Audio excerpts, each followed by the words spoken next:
Bom dia a todos, bom dia a todas. Sejam muito bem-vindos e bem-vindas a mais um ICL Mercado Investimentos. Hoje, terça-feira, um dia de uma agenda um pouco mais esvaziada no Brasil e no mundo, mas com bastante foco em relatórios trimestrais, em resultados trimestrais.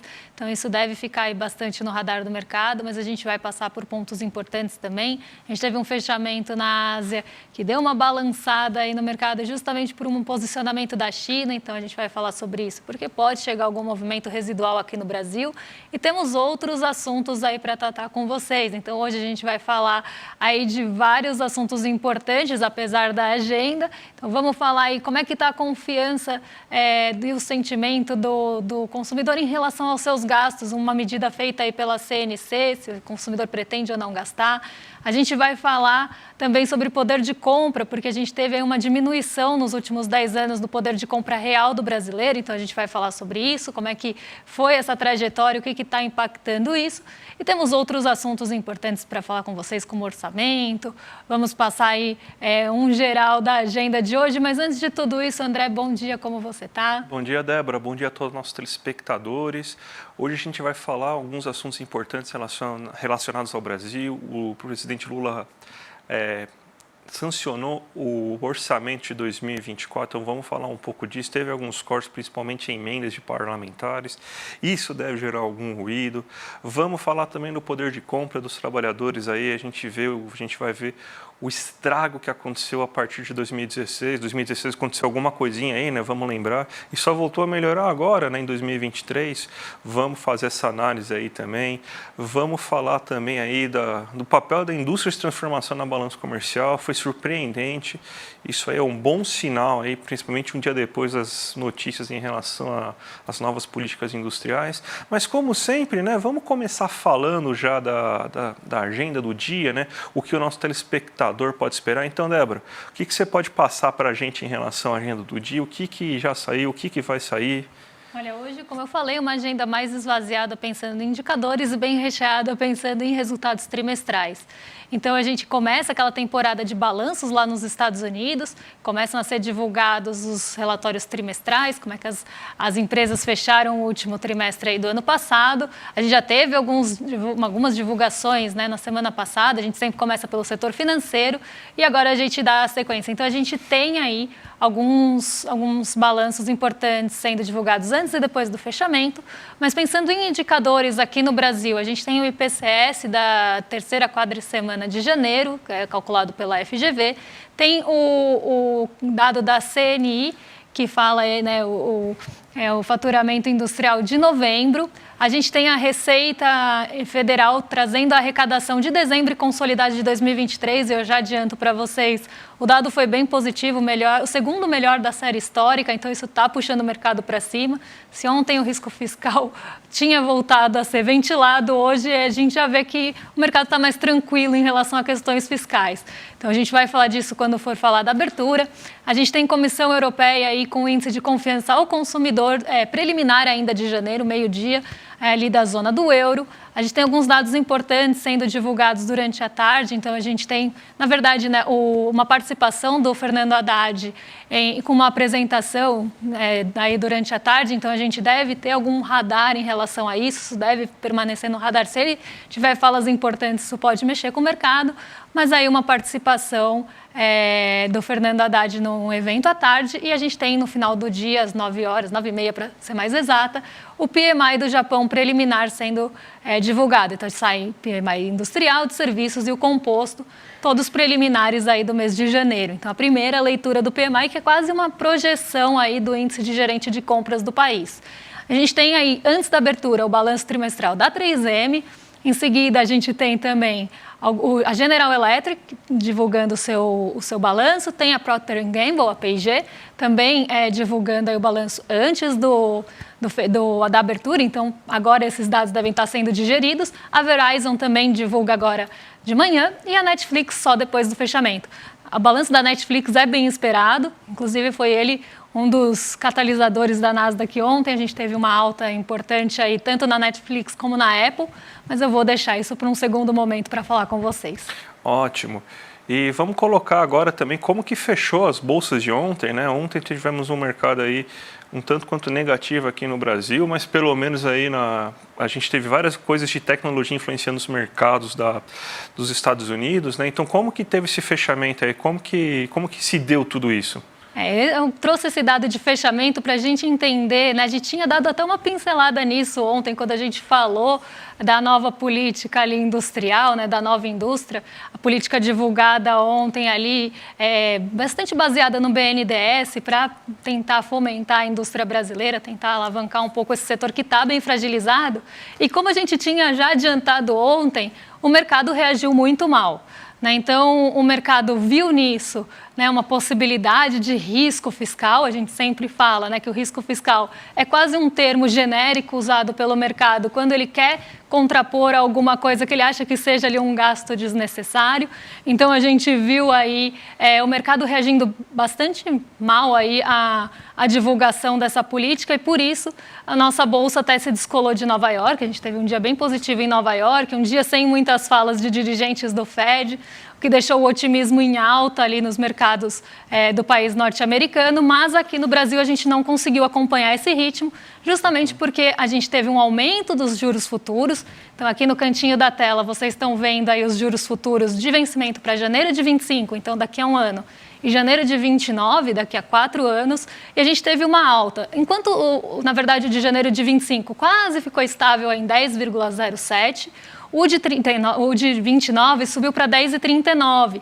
Então, ele teve uma alta importante de quase 0,10 ponto percentual aí no juros futuro. Então, a gente viu um mercado já precificando um aumento ali, uma expectativa de juros maior, porque começou a ver esse risco aí, não reagiu bem. Na verdade, não é nem risco, é uma reação negativa do mercado mesmo em relação à política. E foi isso que puxou a nossa bolsa para baixo. Já que os juros, né, as expectativas para os juros subiram, isso traz aí uma redução do apetite pelo risco, o que prejudicou aí principalmente as ações mais ligadas à nossa economia doméstica. Então, o setor de consumo caiu bastante ontem. Todos os mais ligados aqui à economia doméstica contribuíram para essa queda do Ibovespa. Quem reduziu realmente a queda, né, e teve ali um limitador para essa queda foi a Petrobras, porque a gente teve uma alta de 2% ontem no preço do petróleo Brent. Então, essa queda foi limitada justamente pelo avanço da Petrobras.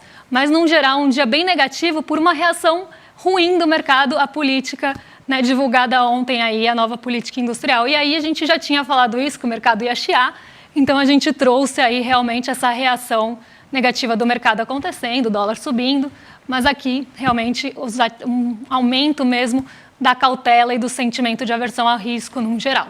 Bem, sabendo agora de como fechou os mercados aqui no Brasil, na Ásia, né? Então, o que aconteceu na Ásia? Não, a Ásia é o que a gente vai ver agora, né?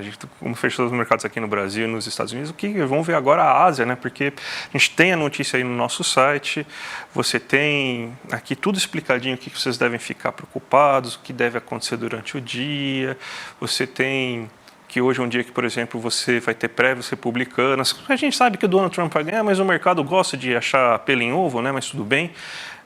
Você tem, então, também o conflito no Mar Vermelho também intensificando, que pode afetar o preço do petróleo, né? Mas como que fechou os mercados da Ásia depois de todos esses resultados, aí, por exemplo, nos Estados Unidos? A gente sabe que tem mercados muito sensíveis lá, Débora, às bolsas norte-americanas, né? A gente teve um fechamento positivo hoje na Ásia, assim, majoritariamente positivo. Não foram todas as bolsas na mesma direção, mas a maioria foi realmente nessa direção positiva. E a gente teve uma notícia importante sendo divulgada ontem pela Bloomberg, né? Então, a Bloomberg teve uma notícia mesmo de quase especulação em relação a uma política que vai ser adotada na China. Então, o mercado está esperando algum estímulo chinês no mercado financeiro. A gente sabe que ali as bolsas asiáticas, principalmente as bolsas chinesas, estão sofrendo bastante. E aí, qual é a notícia da Bloomberg veiculada ontem que trouxe esse otimismo para o mercado? Né? Foi justamente que o governo chinês deve entrar ali comprando algumas ações para tentar fortalecer e reforçar o mercado financeiro chinês. E também deve ter um impacto bem grande em Hong Kong, no Hang Seng, né? Então a gente viu justamente essa bolsa liderando as altas, né? A gente teve um movimento de altas quase generalizado, mas foi o Hang Seng que liderou esse movimento, justamente por essa entrada esperada de aproximadamente 278 bilhões de dólares, né, nesse mercado, para tentar reforçar e tentar fortalecer ali o mercado financeiro chinês. E aí a gente teve essa resposta positiva da maioria das bolsas asiáticas. O Nikkei 225, ele ficou na exceção, ele caiu 0,08, bem perto do 0 a 0, porque o Nikkei 225 renovou na sexta-feira, na segunda-feira, uma máxima, e aí ele sofreu um pouquinho de correção, sofreu um pouquinho de realização. Então, dado que ele chegou a um ponto maior ali, né, uma nova máxima histórica aí em 34 anos, a gente teve um pouquinho de realização dos ganhos. Então, o mercado vende ali as posições esperando que esse índice pode cair. Então, ou que as ações possam cair. Então, ele vende as suas posições e isso faz com que o mercado, né, a bolsa, sofra um ajuste. Então, o Nikkei 225 só se descolou do restante da Ásia por causa disso. Mas o grande condutor aí do mercado asiático, que veio com um otimismo bem forte, foi justamente essa notícia da Bloomberg, mostrando aí que pode acontecer esse estímulo na bolsa chinesa, no mercado financeiro no geral por lá. Vamos para o Brasil então, Débora, que teve coisa importante ontem. O presidente Lula sancionou, né, o orçamento aí do ano de 2024 e teve um veto de 5,6 bilhões em emendas parlamentares. Se eu não me engano, agora pelo que está colocado na matéria, são 47 bilhões que são de emendas parlamentares, o valor era ainda maior, só que agora o texto volta para o Congresso para fazer a apreciação dos vetos do Lula, né? E a gente sabe que vai ser um novo cabo de guerra aí, a busca do déficit zero do Haddad. Os parlamentares não vão engolir fácil essa queda de veto, principalmente porque é ano eleitoral, eles vão querer colocar esse dinheiro aí das emendas parlamentares nas suas bases eleitorais para tentar melhorar a campanha. Então a gente sabe como que vai ser bem complicado isso, né? Mas pelo menos a gente já tem um orçamento para 2024, o primeiro orçamento feito pelo governo Lula, já que o último orçamento você só teve alguns ajustes na equipe de transição, né, que foram feitas, até porque o orçamento lá que o Paulo Guedes e companhia entregaram lá era uma catástrofe, não ia ter dinheiro nem para comprar parafuso, né, do jeito que estava sendo colocado lá. Mas a gente tem agora um orçamento com um pouco mais de restrições, né, justamente porque agora já estão valendo as regras do novo arcabouço fiscal. Então, provavelmente menos gastos públicos nesse momento, né, Débora? Exatamente. A gente tem aí também uma notícia, né, uma notícia importante que foi veiculada nessa manhã em relação ao poder de compra do brasileiro, né? Então, nos últimos 10 anos, o poder de compra do brasileiro, aquele descontado à inflação, caiu quase pela metade. Então, se a gente considerar, né, o aumento real do salário médio do brasileiro, e comparar isso à inflação do país nos últimos 10 anos, a gente vê que o brasileiro perdeu quase metade do seu poder de compra. Então, a gente trouxe aí um dado que foi divulgado hoje de manhã pelo G1, a gente trouxe aí para vocês como é que foi essa evolução, né, do salário nominal, que é aquele que a gente não tem o desconto da inflação, e do salário real nesses últimos 10 anos, como foi o comportamento dessa renda e por que a gente teve essa perda aí de poder de compra. Quando a gente olha o gráfico aí que vocês estão acompanhando na tela, e para quem está escutando, a gente tem um gráfico aí com duas linhas, né, uma com salário nominal e outro com salário real. A gente vê que a gente sai de 2013 de um salário nominal de 38 mil, e esse salário anualizado, tá? Então, R$ 38.484, e no nominal, e no real, né, aquele já descontado da inflação do ano, R$ 36.336. A gente tem uma pequena queda de 2013 para 2014, mas a gente vê, né, justamente que a gente começa a acelerar essa queda de salário real, né, então essa perda de poder de compra a partir de 2015 e principalmente em 2016. A gente tem uma queda importante, inclusive em 2015, para quase R$ 30.900, aí para ser mais exato, ia falar 31 mil, mas 30.900, chega a bater R$ 27.675 em 2017, permanece aí num patamar de queda, com tendência de queda. Em 2020, a gente tem um pequeno aumento e a gente sabe por quê.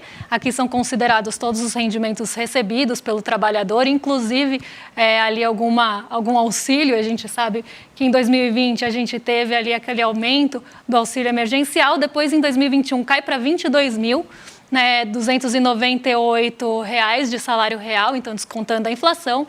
2022 a trajetória de queda continua e de 2022 para 2023 forma uma pequena barriguinha aí, chegando a R$21.064. Então, quase uma estabilidade, mas com um leve aumento entre 22 e 23. E o que é importante a gente pensar aqui?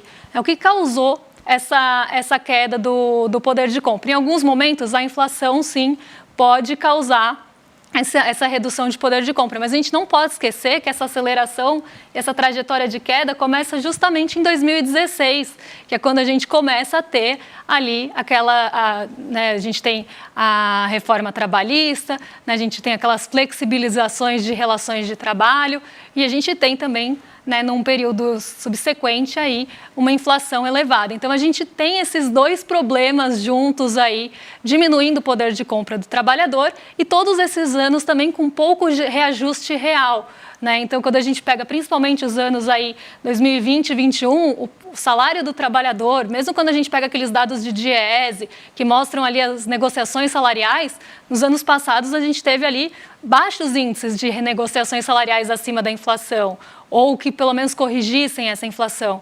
Isso volta a melhorar nesse ano de 2022, de 2023. E quando a gente vê, né, também essas questões de flexibilização de trabalho e também a inflação acelerando ali nos anos de 2021, a gente também entende, né, que isso acontece e diminui o poder de compra do trabalhador. Então, a gente tem uma série de fatores aí que não podem ser analisados individualmente, mas sim um conjunto de fatores que contribuiu para essa queda.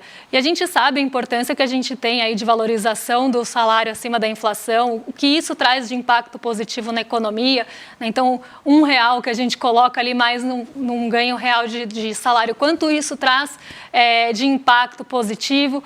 E a gente vê, né, justamente essa valorização voltando a acontecer em 2023. Mas passamos períodos muito ruins aí, principalmente de 2016 para frente, em relação a políticas de valorização de salário, em relação aí a flexibilizações e reformas trabalhistas. Então, todos esses fatores aí contribuíram para esse cenário e a gente espera que ele seja revertido e a gente volte a ter uma barriguinha aí para cima nos próximos anos. Bem, esse gráfico aqui está mostrando aqui uma coisa bem clara. 2015, né? O que começa em 2015? Levi, mão de tesoura, Dilma vai lá e aceita a chantagem do mercado financeiro. E começa a política de austeridade fiscal, né?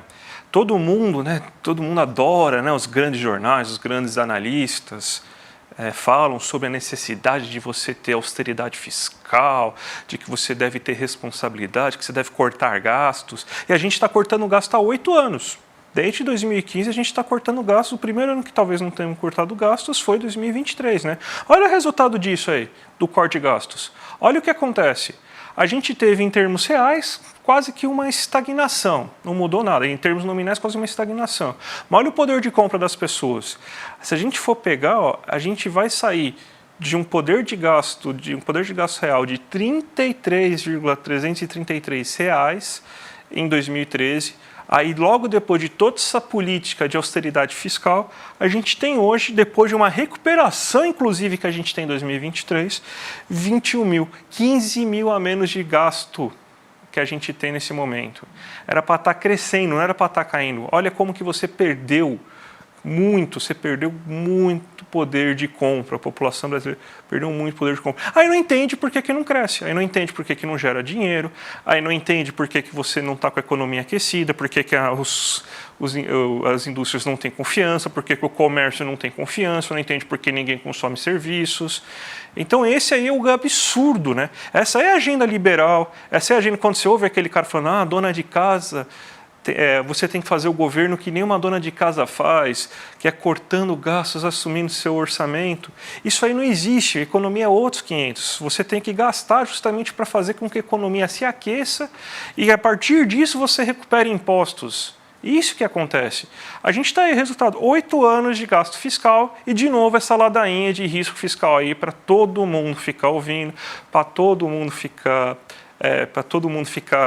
copiando que nem um papagaio. Olha que delícia isso, não dá, realmente não dá. Isso aí, ó, parabéns aí, todo mundo aí que esteve envolvido, Levi, parabéns aí, qual que é o nome do outro lá mesmo, lá que era do Temer mesmo? Era o... Meirelles, chama o Meirelles. Parabéns, Paulo Guedes, tal. Eu espero não ter que dar parabéns para Haddad em relação, espero que comece a subir. Mas esses 3 nomes aí, vocês estão de parabéns. Olha o que vocês fizeram aí com o povo brasileiro. Achataram o poder de compra e quase, né, se a gente for pensar pela metade, não, mas achatou muito aí pensando em relação ao salário nominal. Vamos para a abertura, então? Vamos para a abertura. Vamos para a abertura dos mercados? Então, a gente tem 5 minutinhos ainda? Temos 10 minutinhos, mais ou menos. Né? 10 minutinhos? Sim. Mas vamos para a abertura do mercado. Vamos para a abertura do mercado, que a gente vai aí passar por como estão as aberturas hoje, né? Como é que está o mercado, o que está impulsionando o que aqui, até porque a gente ainda não tem a abertura de Nova York, mas a expectativa é que tenha ali uma abertura mais positiva hoje. A gente tem o Ibovespa subindo 0,69% hoje, depois de uma queda, né, acentuada que a gente viu ontem, uma queda generalizada, quase aí 70 ações do Ibovespa ficaram no negativo, poucas se salvaram ontem, muitas ligadas ao petróleo, mas a gente tem hoje essa recuperação, né? E essa recuperação ela vem aí justamente por conta dos resultados da Receita Federal aí divulgados que eu falei pela manhã, né? 2023 a gente teve o consolidado e os dados de dezembro estão sendo divulgados, os dois, né, juntos, já que era o último mês do ano, e eles vieram até acima do esperado, foram aí os segundos melhores dados na nossa série histórica, desde 1995. Então, isso trouxe ali um sentimento também de alívio para o mercado, que estava bastante preocupado ontem, né? Justamente porque a gente sabe a lógica do mercado, o mercado é muito fiscalista, né? Então ele vai olhar muito para o fiscal e coloca ali, inclusive, expectativas próprias ali nos seus julgamentos e vai colocar isso como um ponto central aí. Então, qualquer gasto, qualquer coisa que apareça ali, que seja ventilada, que o mercado entenda que seja um gasto, que vai ali aumentar, né, o risco fiscal que a gente fala, né, que eles usam esse termo de forma genérica, derrubam ali os mercados. E hoje a gente tem justamente o contrário, né, uma arrecadação positiva no ano passado, inclusive superando expectativas, então o mercado já ficou mais tranquilinho em relação a isso e a Bolsa hoje está refletindo isso. O que pode trazer aí uma limitação para esse ganho do nosso Ibovespa é justamente o petróleo, que ontem chegou a $80 por barril e agora já volta para os $79. Então está caindo 1%, deve puxar um pouquinho aí as ações ligadas à commodity para baixo, mas no geral a gente tem um dia positivo de recuperação de setores, até porque a gente veio de 4 quedas em 5 sessões, né? Então o Ibovespa teve uma semana ruim, um começo de semana ruim, e agora, como chega a patamares também mais baixos, o mercado decide entrar comprando